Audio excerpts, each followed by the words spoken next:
Hola, vamos a contaros los refranes asturianos que más nos prestan. Nunca al alcázar pasan ploñas. Non me cabres porque ya estoy cabreado. Y es sinónimo de nunca de forno pagollos. Puede dar más el huesull que el botellón.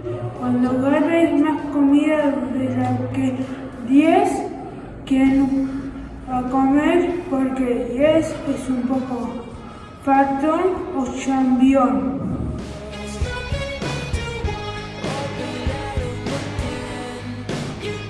La bolsa no quiere maíz, da igual que ya arrimes la panolla. Y es decir, si Darwin no quiere una cosa, por mucho que la pases por el hocico, nunca va a quererla. Vamos, que no seas necio. Abril, o lleva los montes o seca los montes. En abril, o llueve tanto que llueve los montes, o no llueve nada y deja los montes en sin agua. Al plato vendrás al bello, si no llueve sobre será del viejo. Si pide ayuda a alguien y me lo niega, ya vendrá pidiéndome luego.